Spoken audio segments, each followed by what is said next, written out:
Hi everybody, it's Katie. Welcome to episode 2 for my Anne of Green Gables storyline. We're playing now in season 12, and I am just really pleased to be able to bring you this series. This episode covers the area where Anne travels from the train station when she gets off all the way to not all the way, but most of the way to Green Gables. And as we do that, we need a path. As you can see, I already changed up the design I was using for the path. The main pattern I picked out originally was really rocky, and then I switched it up for a new one that had a little bit more dirt design to it, and it was the wrong color of green. It was more of a spring green than the summer green that I'm using. Fortunately, it's pretty easy to switch out patterns, and I'm using one that I really love already.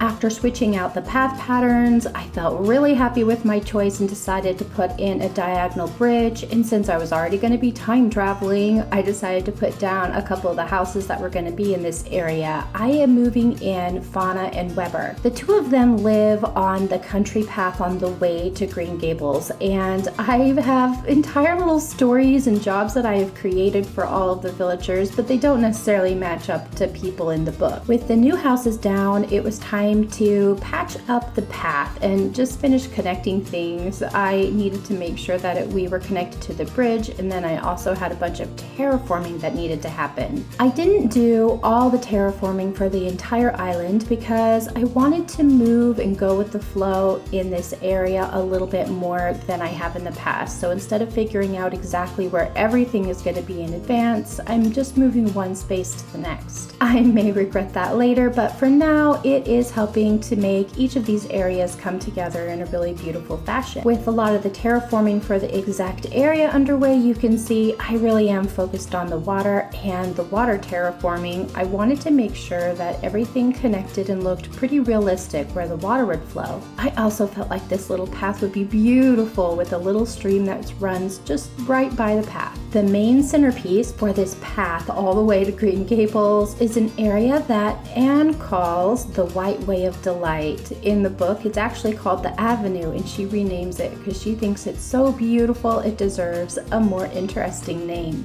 To create a little bit of this illusion, I've put together several of the gazebos with trees right next to it to create an overgrown just pathway. I just wanted it to look really gorgeous. I did a lot of extra white flowers and extra white patterns on the ground here to make sure that the pops of white were really sincere. I imagine it would be a little tricky to get a cart and horse to go through, but it doesn't matter because it's Animal Crossing and all I'm doing is walking underneath it.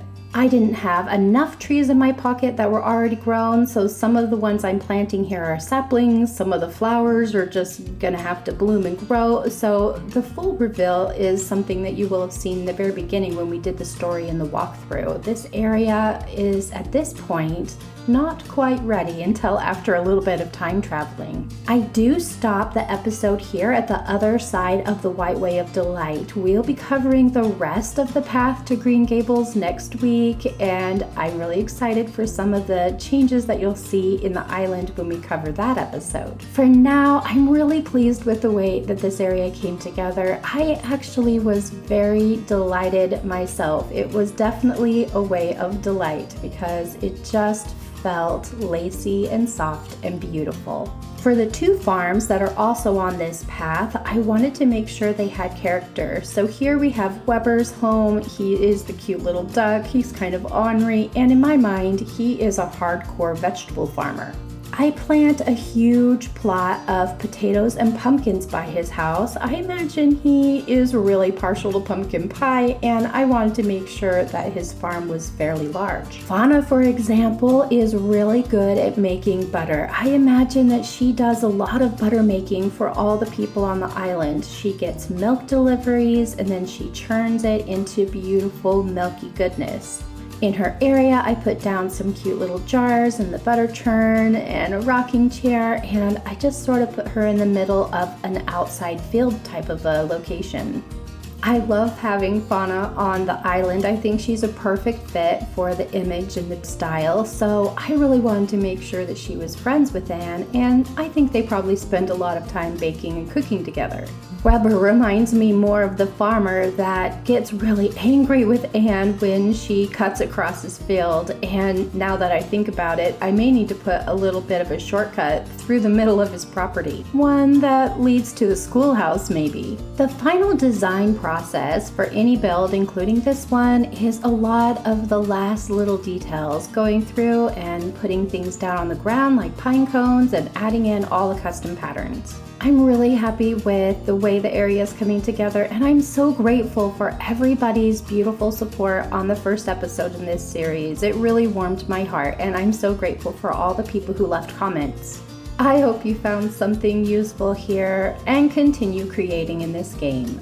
Until next time, have the best Animal Crossing day.